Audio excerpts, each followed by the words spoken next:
오늘 이제 예배 스트리밍은 우리 학군 계정으로 스트리밍이 되고 있습니다. 어쨌든 오늘 말씀이 제가 조금 말씀을 준비하면서 이거 오늘 사람들에게 질문이 있을 말씀이다라는 생각이 들었거든요. 그래서 그런지 메인보드가 나간 건 우리 교회 역사에서 처음인 것 같습니다. 놀라운 은혜네요. 어제 지난주에 말씀에 이어서 우리 히브리서 4장 16절 말씀, 그러므로 우리는 국리하심을 받고 때를 따라 돕는 은혜를 얻기 위하여 은혜의 보좌 앞에 담대히 나아갈 것이며, 지난주에 이제 그 말씀을 드렸어요. 예수 그리스도의 죽으심과 부활이 우리에게 가져다 주는 것이 무엇인가, 그것이 우리가 십자가를 생각할 때 또는 고난 주간을 생각할 때 가져야 될 관점이다. 바로 이제 피가 뿌려진 속죄소만이 하나님이 우리를 보실 때 죄를 보지 않고 예수님의 보혈의 그 은혜를 보고 우리를 의롭다고 하시는 조건이라는 말씀을 드렸습니다. 그래서 로마서 3장 25절에서 바로 예수님이 우리에게 속죄소가 되셨다는 말씀이라는 사실을 나눴고, 그래서 히브리서 4장 16절의 은혜의 보좌는 바로 피 뿌려진 예수님 자신이 우리가 나아갈 수 있는 은혜의 보좌의 자리라는 말씀을 드렸어요. 그런데 한편으로는 오늘 이제 말씀은 제가 이제 그 다음 말씀을 좀 나누고 싶은데, 우리에게 정말 필요한 것이 무엇인가, 요즘에 살아가는 이 시대에 중요한 영적인 자질이 뭐냐. 그럼 제가 이번 주에 이제 말씀을 보고 기도하면서 느낀 것은 진정한 이제 간절함이라는 것입니다. 왜 제가 진정한이라는 말을 썼냐면, 우리의 삶에는 가끔이 아니라 순간순간 우리가 간절히 하나님께 나아가야 될 그 이슈들이 생겨요. 예를 들어서 재정상의 이슈가 우리에게 생기죠. 또 건강상의 이슈들이 생깁니다. 그리고 내 삶의 선택을 놓고 무엇을 선택해야 될지에 대한 이슈들이 생깁니다. 그러면 이제 사람들이, 예수님을 믿지 않는 사람들이라면 이런 재정적인, 건강의, 또 인생의 선택에 그런 것들이 생길 때 각자 노력을 하겠지만, 최소한 예수님을 믿고 예수님을 의지해서 살아간다고 하는 그리스도인들은 처음에 그런 이슈들이 생길 때 어떤 생각이 생기냐면, 내가 이 일 때문에 하나님께 더 간절히 나아갈 거야 라는 생각이 들게 됩니다. 그것은 대부분의 믿음을 가진 사람들이 가지는 생각과 태도가 됩니다. 그러나 실제로 그 처음에 생긴 그 간절함, 나의 어떤 문제가 생겼을 때 주님께 나아가서 이것을 해결을 받아야 되겠다 라고 하는 간절함을 실제로 실천하고 그것을 유지하는 사람은 많지가 않습니다. 그래서 그 응답의 열매를 온전히 보는 경우가 많지 않은 것입니다. 하나님 응답하지 않으셔서가 아니라 우리가 처음에 우리의 삶에 문제가 생겼을 때 가졌던 그 간절함이 내 삶의 실제 실행으로 옮겨지지 않기 때문에, 실제는 아주 소수만이 그것을 실행으로 옮겨지는 거예요. 그럴 때 그 열매를 보게 되는 것이죠. 근데 왜 이렇게 우리가 실제로 행동하는 간절함이 나타나지 못하느냐? 첫 번째로는요, 우리 안에 어떤 하나님께 나아가야 되는 간절함이 생겼을 때 빨리 그 간절함을 실행으로 옮겨지지 않으면 얼마 가지 않아서 그 문제가 된 상태에 적응하게 되기 때문에 그렇습니다. 뭔가 재정적인 결핍, 육체적인 결핍, 상황과 삶의 결핍, 문제들이 있는데 그걸 빨리 주님 앞에 나아가는 간절함에 실행을 하지 않으면 점점점 그 상황에 어떻게 되냐면 적응이 되는 거예요. 부족하면 부족한 대로 살지. 이 하나가 실패됐으면 실패하면 실패해도 살 수 있지. 아프면 아픈 대로 그냥 살 수 있지. 라고 하는 그 결핍의 상태에 적응되는 상태에 이릅니다. 그러면 처음 문제가 발생했을 때 내가 하나님께 나아가고자 하는 그 간절함의 상태가 유지가 안 됩니다. 쭉 떨어져 버리게 됩니다. 굉장히 짧은 사이에 그게 떨어집니다. 그래서 우리가 주님 앞에 나아가는데 실패하거나 열매를 얻지 못하는 겁니다. 두 번째로는 그런 상태가 이르면 나와 같은 결핍에 있는 사람들 주변에 보게 됩니다. 그 사람들도 살아가는 거예요. 저 사람도 저런 문제가 있는데 살아가네. 저 사람 저게 해결되지 않았는데 살아가네. 저 사람 저렇게 실패를 겪었는데도 그냥 그럭저럭 살아가네. 그럼 뭐가 되냐면 이제 학습이 됩니다. 결핍의 상태가 적응이 되고 결핍의 상태가 학습이 되면 남들도 그렇게 살아가니까 내가 하나님의 처음 가졌던 간절함을 그대로 유지하는 것은 조금 오버한 것처럼 느껴지는 거예요. 그래서 간절함의 상태를 유지하지 못하게 되는 것입니다. 그 다음에 세 번째 이것은 치명적인 문제인데요. 우리에게 엄청 하나님께 나아가고자 하는 간절함이 있음에도 불구하고 그것을 왜 실행하지 못하느냐.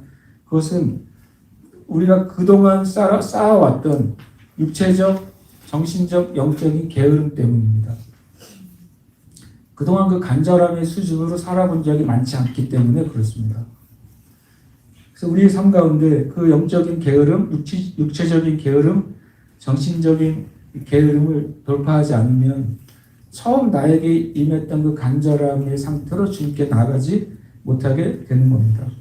실은 세상에서 제일 빨리 적응되는 게 있다면 게으름입니다. 게으름은 30분만 해도 적응이 돼요. 게으름은 하루만 적응이 돼서 빨리 게을러지게 됩니다. 만약에 제가 군생활할 때 거의 이제 2년 반은 3년 가까이 매일 아침 6시는 일어났단 말이에요. 빵빠레가 울리면 매일 아침 6시 3년간 일어났어요. 제대하는 다음 날 절대 6시에 안 일어납니다. 게으름은 하루 만에 적응이 돼버려요. 그 놀라운 일입니다. 육신의 정욕, 안목의 인생의 자랑은 마치 하룻밤 사이에 밀물이 확 들어오는 것처럼 그걸 미리 차단하지 않으면 그냥 하루 사이에도 게으름이 들어와 버려요. 우리 마음 아주 깊은 데까지 들어오게 됩니다. 그래서 이것을 우리가 떨쳐버리지 않으면 이 세대에 정말 필요한 영적인 자질, 진정한 간절함입니다. 하나님을 향한 진정한 간절함을 회복해야 되는 때 살고 있는 것입니다. 그러면 어떻게 진정한 간절함을 우리가 회복하고 그 안에서 하나님이 말씀하신 것들이 이 땅 가운데 나타나도록 할 수 있는가? 첫 번째로는 함께할 공동체를 찾는 것입니다. 그것이 교회가 있는 이유예요. 왜 그리스도인의 공동체가 필요하냐면 그 간절함을 함께할 공동체가 필요한 것입니다. 그것은 교회가 되어야 됩니다. 두 번째로는 아주 큰 파도나 바람, 심지어는 태풍이 올 때에도 항구에 정박해 있고 닷을 내리고 있고 항구에 밧줄로 묶여져 있는 배는 떠내려가지 않는 것이죠. 그것처럼 우리가 이 영적인 게으름을 돌파하고 그리고 이 부족한 상황에 내가 적응하는 것을 돌파하려면은 그러면 내 자신을 구체적인 목적과 또 주님을 위한 섬김이나 사역에 묶어둬야 됩니다.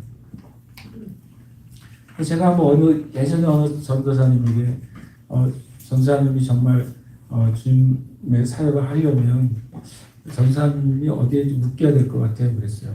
그분은 묶여야 될 필요가 있어 보여서 자신을 어디에 묶어야 그렇지 않으면 전사님의 경건의 삶이나 목회가 좀 어려울 것 같다는 얘기를 했어요. 그냥 그렇게 말해도 되는 관계였기 때문에. 그러면 조언은 관계가 되지 않는데 하면은 악담이 됩니다. 조언은 질문하지 않는데 내가 스스로 조언하면 그것은 인생에 끼어드는 게 됩니다. 지금 제가 그분하고 그거를 말할 수 있는 관계가 되기 때문에 말을 했어요. 그랬더니 다음 달에 갑자기 제주에 있다가 육지 시골에 있는 교회 가겠다고 했죠. 갑자기 왜 가냐 했더니 목사님이 묶으라면서요. 그래서 갔어요. 가서 2년 반인가 3년 동안 시골에 있는 교회 갔더니 그 교회가 3시 반에 일어나서 차량 운행을 해야 되는 거예요. 3시 반. 자기 인생이 정말 힘들었대요. 3시 반에 일어나서 차량 운행을 3년 동안. 온 교회 일을 명칭은 부목사인데 온 교회 모든 일, 잔디를 깎고 쓰레기를 버리고 청소를 하고 모든 일을 3년 동안 한 거예요. 근데 다시 또 제주에 왔어요. 목회를 열심히 해요. 그래서 내가 괜히 말해가지고 사람 인생 한 명 3년을 힘들게 만든 게 아닌가 그렇게 생각한 적이 있어요. 그럼 어쨌든 그분은 그것이 저희한테 큰 경험이 됐다고 그랬어요. 여러분 우리가 우리의 영적인 계획을 돌파하고 우리의 하나님이 주시지 않는 결핍에 적응하는 인생에서 뛰어넘어서 진정한 갈망에 이르려면 우리가 우리 자신을 선하고 가치 있는 미래, 실은 성경적으로 경건의 훈련에 내 자신을 묶어야 돼요. 그렇지 않으면 성경적으로 흘러 떠내려갈 일들이 허다하게 많은 겁니다. 내 자신이 의지가 약해져도 내가 묶여져 있기 때문에 떠내려가지 않게 되는 무엇이 있어야 돼요. 내 마음의 상태가 다운이 되더라도 내가 흘러 떠내려가지 않게 하는 어떤 내가 하나님을 향한 의무가 있어야 돼요. 책임이 있어야 돼요. 그것이 우리를 묶는 게 아니라 떠내려가지 않게 하는 중요한 조건이 되는 것입니다. 우리가 하고 열정 성경에 1시간 기도합시다. 이게 어떤 구호처럼 들릴 수도 있지만 만약에 저와 여러분이 그것을 내 자신을 묶는 경건의 훈련으로 내 결정을 한다면 그럼 그런 거죠. 내가 오늘은 너무 힘들고 지쳐서 성경은 고사하고 그냥 묻고 싶어요 하는데 그게 나에게 의무가 됐다. 그럼 내가 그걸 할 수 있는 겁니다. 세상 일이 너무 바빠가지고 1분도 주님 앞에 엎드려 있을 시간이 없어요. 라고 생각했다. 그런데 내가 하나님께 난 1시간 기도하기로 결정한 게 내가 나의 의무와 책임이 됐다. 그럼 기도할 수도 있는 것입니다. 조나단 에드워즈나 존 웨슬리 목사님의 그 개인적인 저널에 보면 이런 글들이 가끔 있습니다. 너무너무 바빠져서 내가 1시간 더 기도하기로 결정했다. 이런 일기가 있어요. 재밌는 표현이잖아요. 너무너무 사역이 바쁘고 힘들어져서 내가 1시간 더 기도하기로 결정했다. 반대로 가는 겁니다. 우리의 환경과 상황이 밀려오는 것에 반대로 가는 겁니다. 그럴 때 우리가 우리 안에는 이제 이 세대에 필요한 진정한 갈망과 간절함으로 나아갈 수가 있습니다. 저는 저와 여러분이 그런 은혜가 있기를 저는 축복합니다. 정말로 세상이 정말 요즘 그레이 리셋이라는 표현 많이 쓰더라고요. 정말 판이 바뀌고 있습니다. 근데 가만히 있으면 판이 바뀌는지 모르죠. 그러나 우리가 기도하고 있으면 세상에 판이 바뀌고 있구나. 그런 사실을 보게 됩니다. 이스라엘과 하마스의 그 전쟁이 하마스가 이스라엘을 침공해서 잔혹하게 수많은 사람을 살해한 그 일이 이제 전쟁이 되고 그것이 이스라엘과 중동 지역으로 확전이 되고 이스라엘과 이란이라는 정말 오래된 문제잖아요. 그것과 이제 그동안에는 수십 년간 그냥 이란도 대리 세력을 통해서 이스라엘을 공격해왔다. 이제는 1대1로 붙게 되고 거기 이제 미국이 공식적으로 참전하게 된 거잖아요. 공식적으로 참전하게 되면서 이것이 이제 일파만파 퍼지고 있고 실은 계속 커지고 있죠. 계속 판이 커지고 있습니다. 그 이란의 뒤에는 러시아와 중국이 있는 것이죠.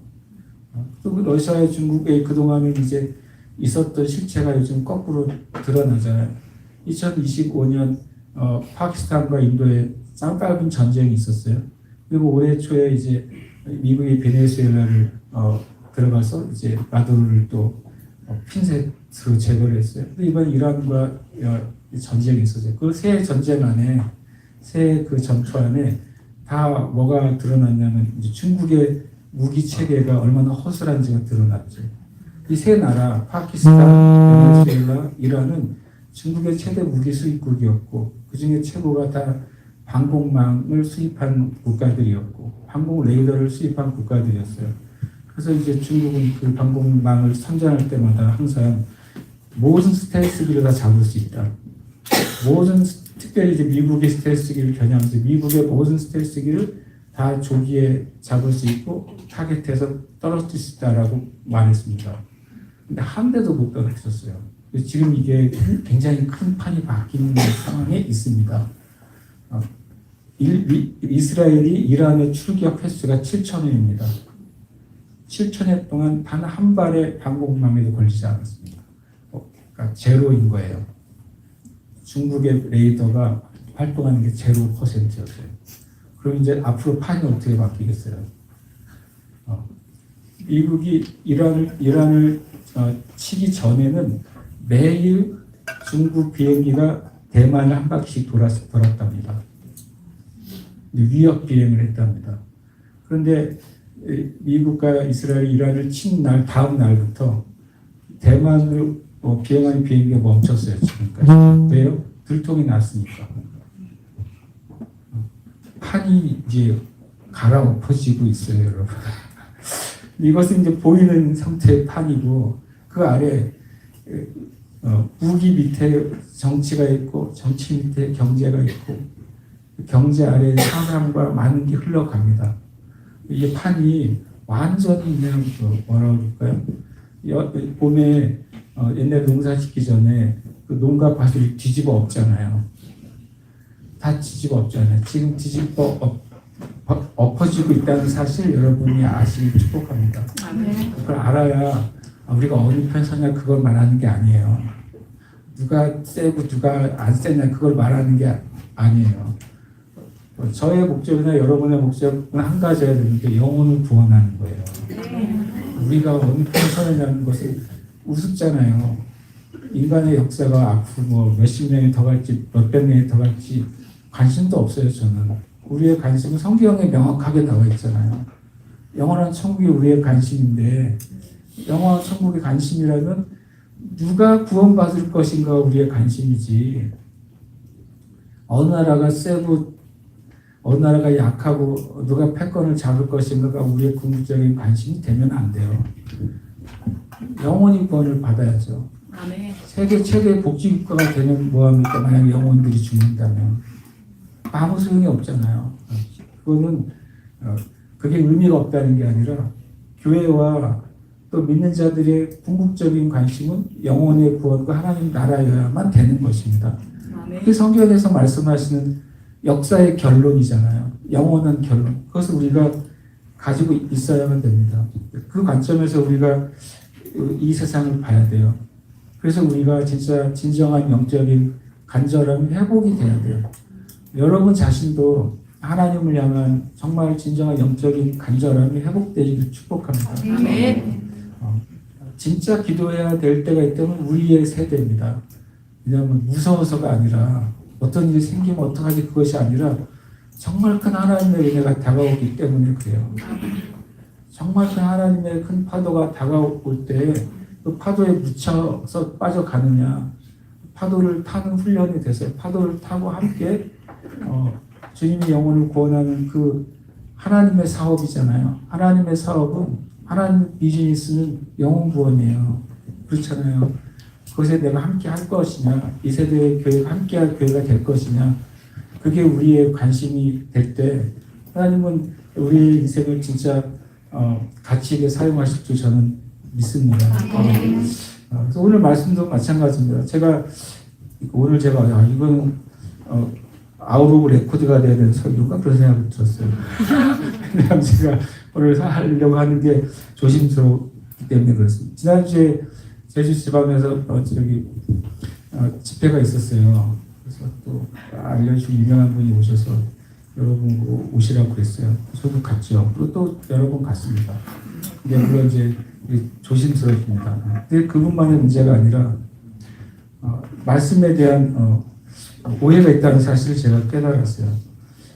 이제 큰 주제가 갈라디아서 2장 20절 말씀이었습니다. 한번 펴보시겠습니까? 갈라디아서 2장 20절. 그냥 이 오늘 나누려고 한 계속 이번 주간에 나누는 말씀과 같은 말씀이기 때문에 그렇습니다. 예수님의 십자가를 어떻게 볼 것인가? 예수님 교회에서 예수님이 십자가를 못 박히셨다라고 하는 그 역사적인 사실이 우리에게 실제적으로 영적으로 우리의 삶에 어떤 변화를 가져오는가 그것에 대해서 나누고 있습니다. 그리고 이번 주 수목 금토도 계속 이사야 53장을 한 절 한 절씩 나눌 거예요. 그렇기 때문에 이 말씀이 되게 중요하다고 여기 딱 그 본문을 이제 집회에 사용하셨고, 그 본문에서 제가 말을 하게 되니까 잘못하면 뭐 비판하려고 말한 건 아닙니다. 다시 말씀드리면. 그러나 이 말씀을 바로 알고 싶어서 나누는 것입니다. 갈라디아서 2장 20절 말씀 함께 읽겠습니다. 내가 그리스도와 함께 십자가에 못 박혔나니 그런즉 이제는 내가 사는 것이 아니요 오직 내 안에 그리스도께서 사시는 것이라. 이제 내가 육체 가운데 사는 것을 나를 사랑하사 나를 위하여 자기 자신을 버리신 하나님의 아들을 믿는 믿음 안에서 사는 것이라. 아멘. 결국에는 이제 고난 주간에 이 말씀들이 많이 선포됩니다. 그래서 여기 말씀에 내가 그리스도와 함께 십자가에 못 박혔나니, 그러니까 예수님도 고난받을 십자가에 못 박혀 죽으셔서 하나님의 뜻을 이루신 것처럼 이 땅의 그리스도인들도 고난 가운데서 견디며 사는 것이 십자가의 삶을 사는 것이다. 이 메시지가 고난 주간의 대부분 메시지예요. 제가 좀 심하게 말하면 너무 답답해가지고 어떻게 갈라디아서 2장 20절을 성경대로 말하는 목사님 이렇게 없는가. 속이 터졌어요. 정직하게 말하면. 좀 심하게 하면 성경을 안 읽는 건가 그런 생각이 들었어요. 이 갈라디아서 2장 20절 말씀이 예수님처럼 고난을 견디며 살아가는 게 주님과 함께 하는 삶입니다. 이 내용이에요. 항상 그렇게 설교를 들어온 것이죠. 그래서 제가 왜 답답했냐면 그냥 앞뒤 구절만 읽으면 20절이 무슨 뜻인지 나오는데 그 앞뒤 구절을 설교하는 예를 제가 잘 못 봤어요. 앞에 구절을 한번 보세요. 19절 함께 읽겠습니다. 시작. 내가 율법으로 말미암아 율법에 대하여 죽었나니 이는 하나님께 대하여 살리라. 2장 20절은 뭘 설명하고 있는 거예요? 율법에 대해서 죽은 설명을 하는 거예요. 고난받는 그리스도인의 삶을 말하려는 게 아니라 예수님의 십자가의 죽음, 우리가 율법에 대해서 죽었다 이 사실을 19절을 20절로 확장해서 설명하는 거예요. 이게 답답한 거예요. 제가 어떻게 이렇게 성경을 그렇게 보나. 그래서 어렸을 때 맨날 이 찬송에서 내가 그리스도와 함께 십자가에 못 박혔어. 어제 울면서 불러요. 왜? 내가 힘드니까. 내가 괴로우니까. 내가 아프니까. 돈이 없으니까. 저도 어렸을 때 그렇게 불렀다고요. 지금도 그렇게 부르고 있는 거예요. 19절, 19절에 내가 율법으로 말미암아 율법에 대하여 죽었나니 율법에서 언제 죽었냐 내가 십자가에서 죽었다는 거예요. 그리고 11절부터 보세요. 11절부터 있는 그 소제목의 제목이 뭐예요? 믿음으로 의롭게 되다. 이 11절부터 21절까지의 주제는 믿음으로 의롭게 되는 주제지. 고난을 견디면서 살아라 예수님처럼 그 주제가 1도 없어요. 1도. 그래서 제가 오늘 설교 조심스럽네요. 갑자기. 너무 그때 화가 나가지고 제 사람에 대한 화가 아니에요. 왜 성경에 있는 말씀을 성경에서 말씀하신 대로 보지 못하는가? 우리의 감정이 이입돼서 성경을 보는 거예요. 내 생각이 이입돼서 성경을 보는 거예요. 성경에서 말하고 있는 걸 그대로 그냥 눈으로 못 따라가요. 다시 21절 보세요. 21절 한 번 더 똑같이 말을 합니다. 21절 읽겠습니다. 시작. 내가 하나님의 은혜를 패하지 아니하노니 만일 의롭게 되는 것이 율법으로 말미암으면 그리스도께서 헛되이 죽으셨느니라. 예수님의 죽으심의 이유는 이 본문과 문장에서 한 가지 설명을 하기 위해서 십자가를 말하고 있다는 거예요. 십자가에 대한 많은 메시지가 있을 수 있는데 이 갈라디아서 2장 20절 전후에 사도 바울이 십자가를 인용하는 목적은 우리가 예수님의 십자가 때문에 의롭게 됐습니다. 의롭게 된 근거는 십자가에서 율법이 죽었기 때문입니다. 이 얘기하고 있는데 하여튼 고난주간에 하여튼 주요 이 말씀이 엄청 선포돼요. 십자가에서 죽어라. 죽은 지가 언젠데. 예수님이 죽으신 지가 언젠데. 예. 그래서 지난주에 그 말씀 드렸잖아요. 성경에 십자가 바라보고 살라는 말이 없다. 성경이 십자가를 바라봐야죠. 성경에 십자가를 바라보고 살라는 말이 있어요? 없어요. 뭘 바라봐야 돼요? 누가 물어봐요? 뭘 바라봐야 돼? 뭘 바라봐야 되는지 알려드릴게요. 지난주에 얘기했지만 히브리서 12장 2절 말씀이에요.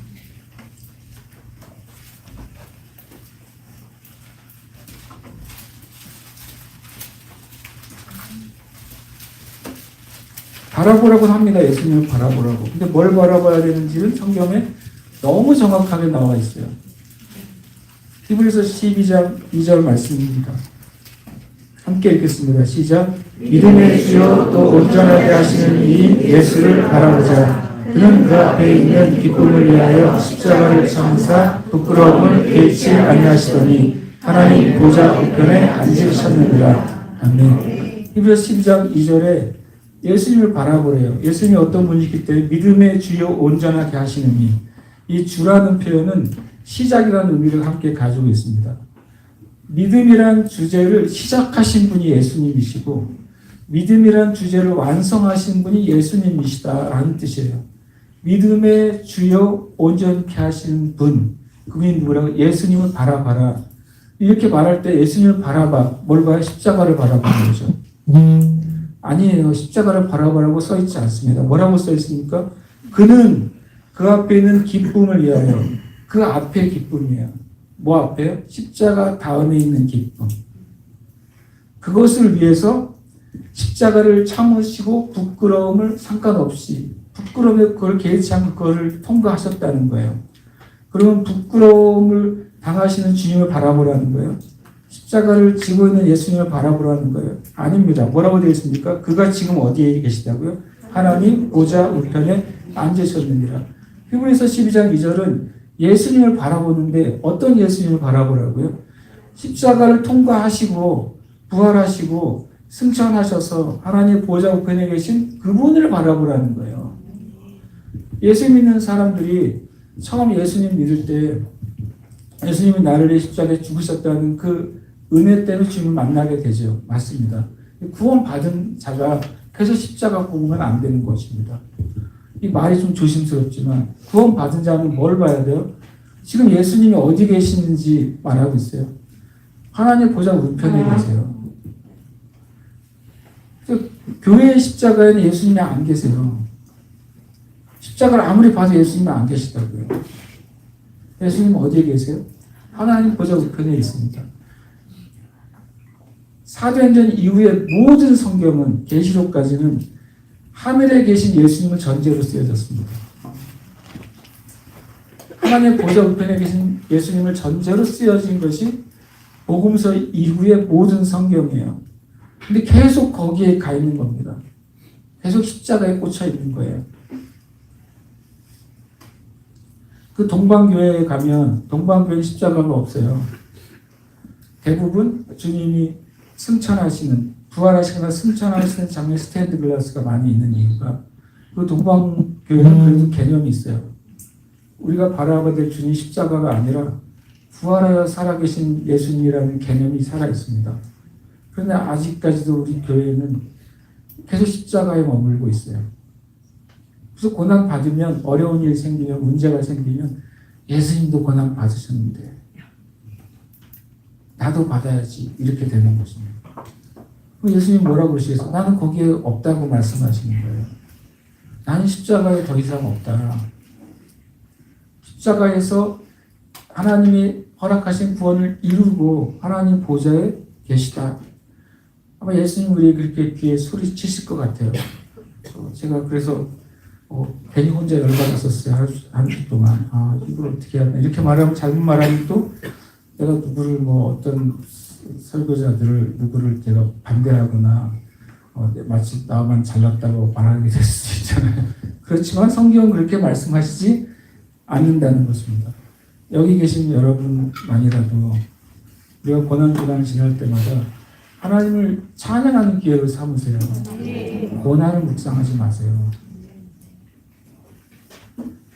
주님은 부활하여 살아계시고 그분은 하나님 보좌 우편에 계시고 주님이 승천하시기 전에 내가 세상 끝날까지 너희와 항상 함께 있으리라 십자가에서 아닙니다. 내가 세상 끝날까지 너희와 항상 함께 있으리라 하나님의 보좌 우편에서 라고 말씀하신 것입니다. 근데 그것을 잊어버리면 예수 믿으면서도 스스로 로우키의 삶을 사는 거예요. 스스로 쭉 낮아져가지고 예수 믿어 구원도 받았어. 그러나 계속 그 바닥에서 살아가는 것입니다. 저는 되게 안타까운 일이라고 생각합니다. 이사야서 53장 1절 말씀을 좀 보겠습니다. 이사야 53장 1절, 이사야 53장 12절까지 있죠. 1절 말씀이 나오는 건데 함께 찾으셨습니까? 함께 읽겠습니다. 우리가 전한 것을 누가 믿었느냐? 여호와의 팔이 누구에게 나타나느냐? 이것은 이제 이사야 53장에 대한 여호와의 종인 그 예수 그리스도에 대한 대전제예요. 우리가 전한 것을 누가 믿었느냐? 여호와의 팔이 누구에게 나타났느냐? 라고 하는 것이죠. 이것을 뒤에 보면 이 1절 뒤에 고난받는 의로운 종, 사람들에게 멸시받고 사람들에게 버려지고 채찍에 맞고 죽는 그 종에 대해서 얘기합니다. 그러니까 이 1절은 그냥 자연스럽게 예수님 믿는 사람이 없네요. 없습니다라고 하는 그런 탄원처럼 들립니다. 그러나 말씀 그대로 보세요. 우리가 전하는 것, 이게 이제 복음의 진리죠. 구원의 진리입니다. 그 다음에 여호와의 팔이 누구에게 나타났느냐. 성경 전체 여호와의 팔은 항상 무엇을 가리킵니까? 하나님의 권능을 가리키죠. 여호와의 팔은 항상 하나님의 능력을 가리킵니다. 맞습니까? 한 번도 여호와의 팔이 하나님의 능력을 가리키지 않은 적은 없습니다. 네. 그러면 여호와의 팔이 누구에게 나타났느냐? 그러면 누구에게 뭐가 나타난 거예요? 하나님의 권능과 능력이 나타났느냐라고 묻는 것입니다. 제가 여러분에게 질문할게요. 십자가에 죽는 것 자체가 권능입니까? 아닙니다. 네. 십자가에 예수님이 죽으신 건 하나님의 심판이 임한 것이죠. 예수님에게 우리의 죄가 얹어지고 예수님이 죄가 되신 것입니다. 그래서 하나님의 심판이 우리에게 내려질 죄의 심판이 내가 지은 죄의 값이 예수님이 어디서 예수님이 그것을 다 말 그대로 뒤집어 쓰시고 죽으신 거예요. 그건 권능이 나타나는 게 아니라 하나님의 공의가 나타나는 것입니다. 그럼 권능은 언제 나타나는 것입니까? 권능이란 건 뭐예요? 능력이잖아요. 에베소 1장에 보면 하나님의 가장 큰 능력은 언제 나타났습니까? 예수님이 부활하실 때 나타났다고 되어 있습니다. 에베소 1장. 그러면 이 말씀은 단순히 예수님의 십자가에 죽은 상황을 말하는 것이 아니에요. 우리가 전하는 복음을 누가 믿었느냐? 여호와의 팔, 여호와의 권능이 과연 누구에게 나타났느냐? 여호와의 능력이 모세를 통해서도 나타났죠. 여호와의 권능이 엘리야를 통해서도 나타났죠. 여호와의 권능이 삼손을 통해서도 나타났고 여호와의 권능이 다니엘을 통해 나타났죠.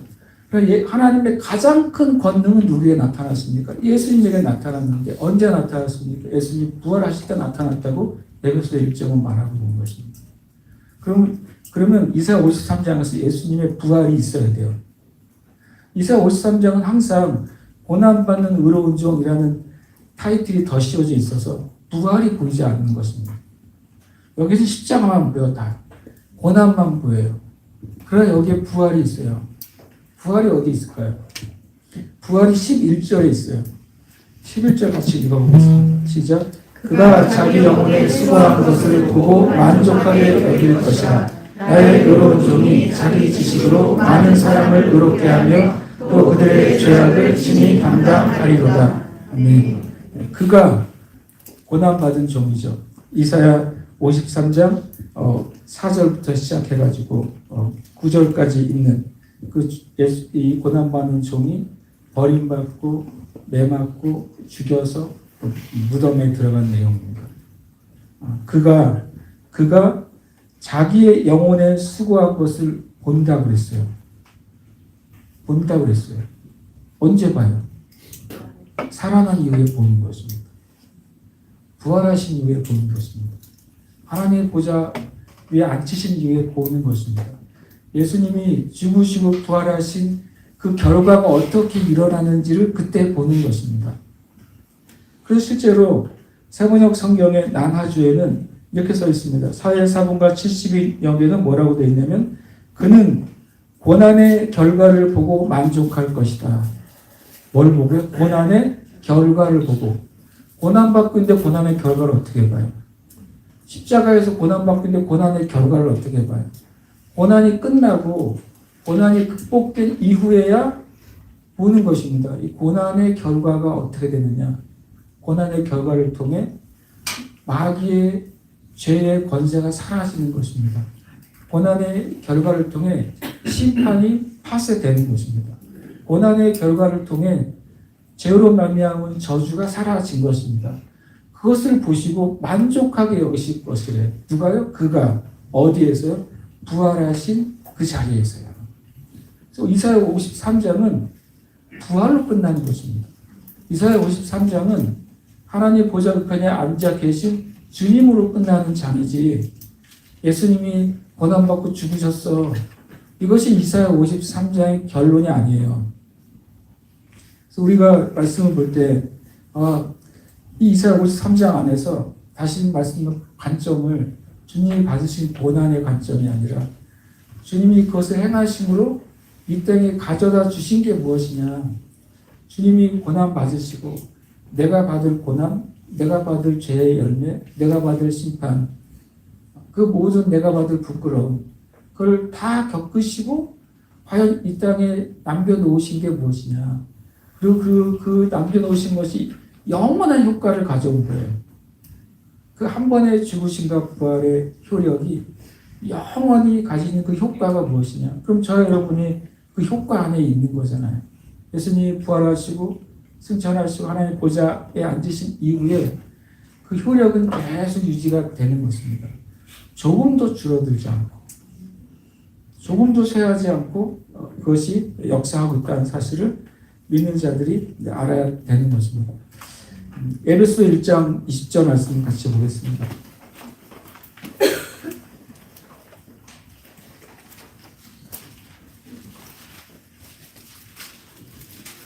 에베소 1장 20절 말씀.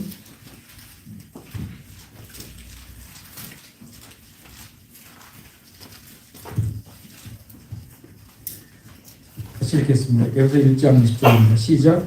그의 능력이 그리스도 안에서 역사하사 죽은 자들 가운데서 다시 살리시고 하늘에서 자기의 오른편에 앉히사. 제가 말씀드린 것처럼 모든 서신서는 예수님을 어디에 위치해 놓고 기록되어 있느냐.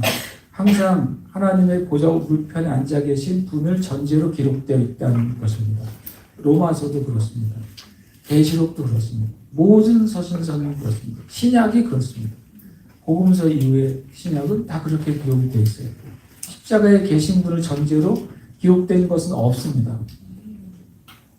그러면서 뭐라고 말씀하냐면 20절에 보니까 그는 20절 제 눈으로 보십시오. 그는 그의 능력이 그리스도 안에서 역사하사 하나님의 능력이 예수님 안에서 역사했어요. 십자가에 달려서 죽으셔서 음부에 있는 예수님 안에 역사하셔서 죽은 자들 가운데 음부 가운데에서 다시 살리시고라고 말합니다. 살리신 것은 뭡니까? 부활이라고 합니다. 하늘에서 자기 오른편에 앉으신 것을 뭐라고 말합니까? 승천과 승기라고 합니다. 죽으시고 부활하시고 승천하시고 오른쪽에 앉으셨어요. 그 뒤에 이야기를 성경은 하고 있는 것입니다. 21절에 보면 모든 통치와 권세와 능력과 주권과 이 세상뿐 아니라 오는 세상에 일컫는 모든 이름. 제가 누구한테 물어봤어요. 이 이름이 뭐예요? 이 세상뿐 아니라 오는 세상에 일컫는 모든 이름. 이 이름이 뭐죠? 그랬더니 많은 이름을 하더라고요.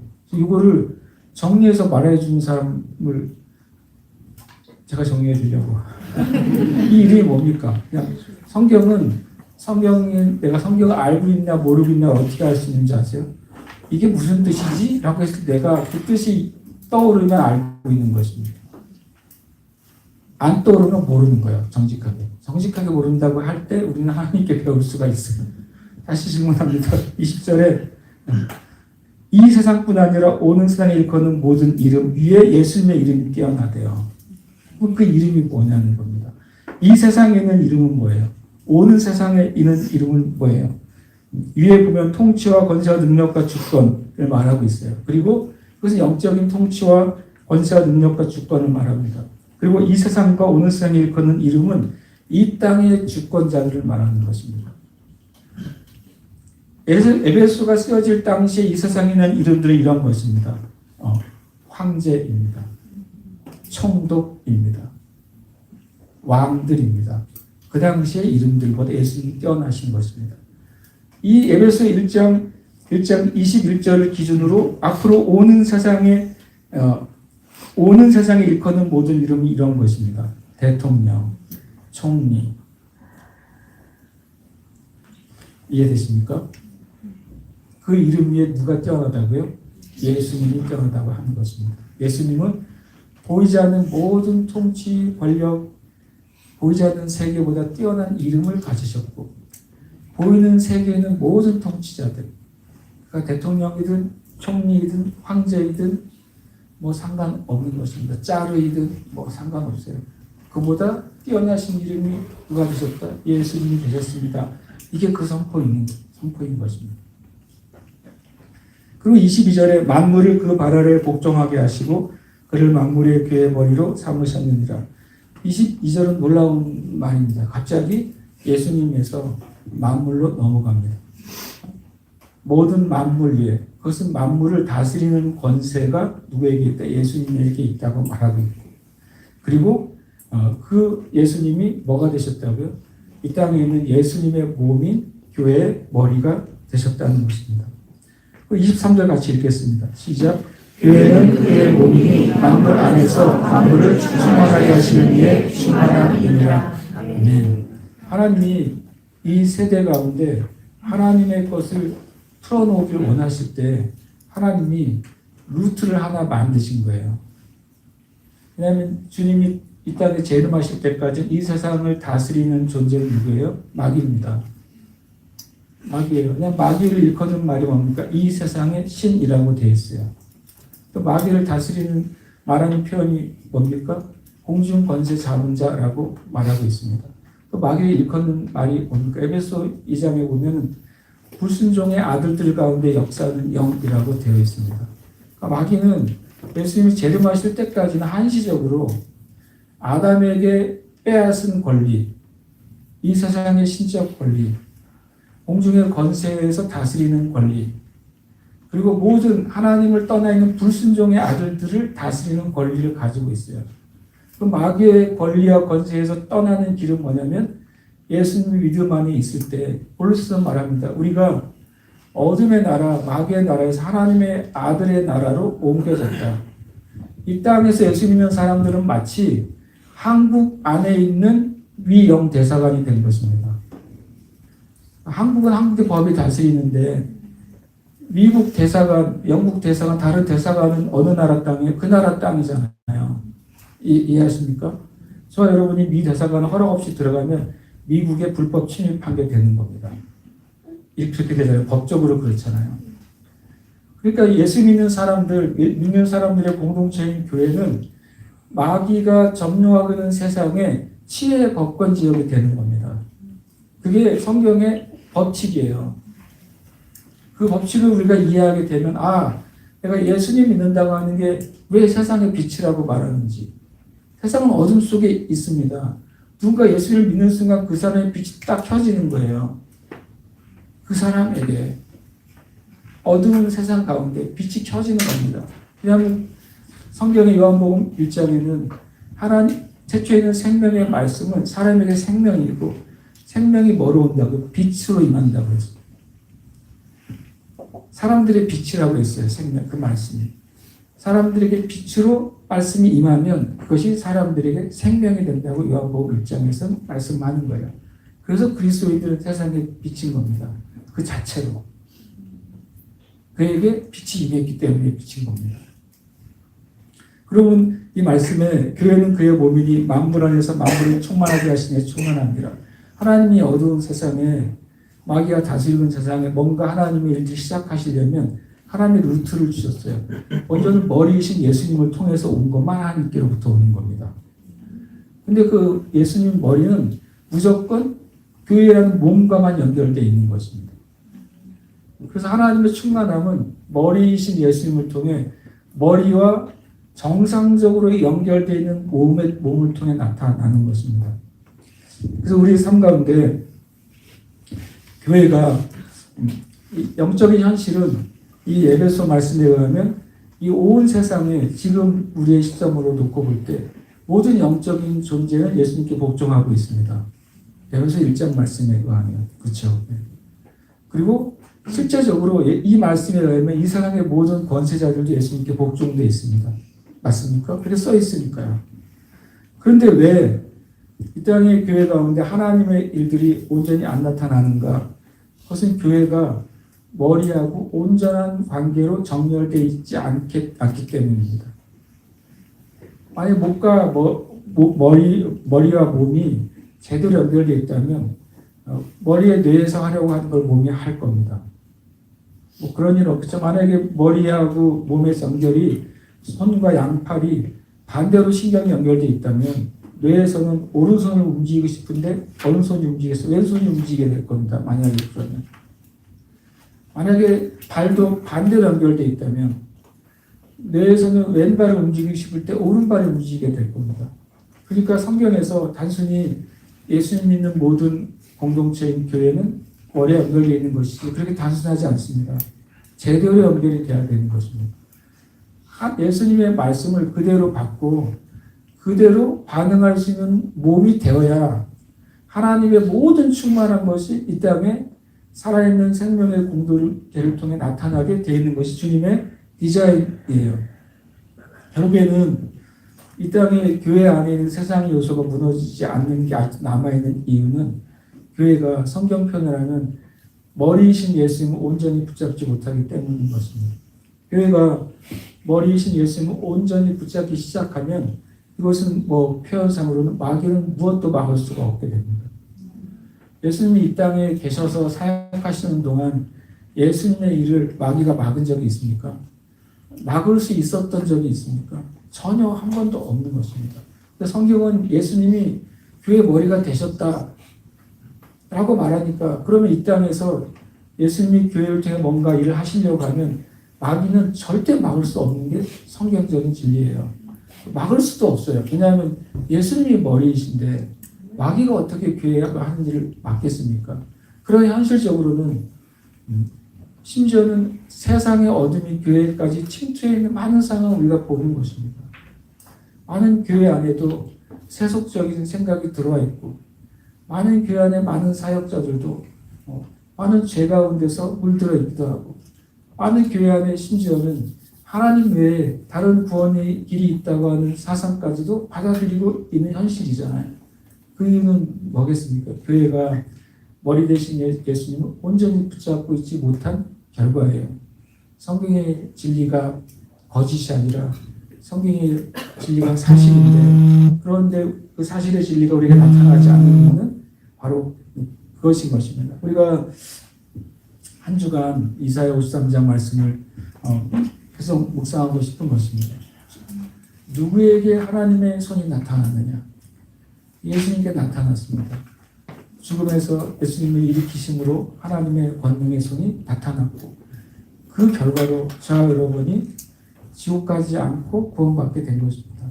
그 결과로 저와 여러분이 죄인이 아니라 하나님 우리를 의인으로 보시게 된 것입니다. 그 결과로 저와 여러분이 예수님의 이름을 의지해서 우리가 긍휼하심을 받고 때를 따라 돕는 은혜를 얻기 위해서 은혜의 보좌 앞에 나아갈 수 있게 된 것입니다. 저는 이것이 정말 큰 은혜요. 우리가 정말 생명을 가지고 붙잡아야 될 진리라고 저는 믿습니다. 함께 이 시간 기도하고 좀 더 예배하고 싶습니다. 저 여러분은 예수 그리스도의 구원의 은혜에 서 있습니다. 지난주에 했던 고백 한 번 더 고백하고 싶은 저를 이제 안 보이니까 따라서 한번 고백해 보겠습니다. 나는 예수 그리스도의 구원의 은혜 위에 서 있습니다. 나는 예수 그리스도의 구원의 은혜 위에 서 있습니다. 나는 예수님께서 못 박히시고 나는 예수님께서 못 박히시고 찢기셔서 열어주신 하나님께 가는 길에 있습니다. 하나님께 가는 길에 있습니다. 나는 예수님의 피로 예수님의 피로 죄와 저주와 죄와 질병과 슬픔이 제거된 질병과 슬픔이 제거된 은혜의 보좌 앞에 있습니다. 은혜의 보좌 앞에 있습니다. 아멘. 이 시간 기도하고 있습니다. 이게 되나요? 안 됩니까? 그럼 우리 그냥 기도하십시다. 우리가 함께 주님 저에게 그 은혜를 주셔서 감사합니다. 우리가 그것을 찬양해야 돼요. 십자가에서 주님께서 그 성경은 수고하셨다는 표현이 자기의 영혼이 수고한 것을 보고 만족하신다. 얼마나 수고하셨는지 우리가 그걸 감당할 수는 없고 그걸 우리가 다 이해할 수도 없는 건 사실입니다. 그래서 우리가 할 수 있는 것은 죄가 되셔서 나를 위해 죽으신 주님을 찬양하는 것입니다. 찬양하는 것. 아, 나를 위해 못 박히신 것을 찬양합니다. 나를 위해 채찍에 맞으신 것을 찬양합니다. 아, 나를 위해 부끄러움을 당하시고 모욕을 당하시고 오해를 당하시고 나를 위해 모든 죄짐을 지신 예수님을 찬양합니다. 나의 모든 약함과 질병을 가져가신 예수님을 찬양합니다. 나를 영원한 천국에 가도록 구원을 주신 예수님을 찬양합니다. 이 십자가를 볼 때는 찬양을 위해서 보는 것입니다. 그분의 은혜가 얼마나 큰지를 찬양하기 위해서 보는 것이고 우리가 믿음의 삶을 살아갈 때는 보좌 우편에 계신 그분을 바라보는 것입니다. 그때 우리가 믿음의 길에서 흘러 떠내려가지 않게 될 것입니다. 특히 이 시간 주 앞에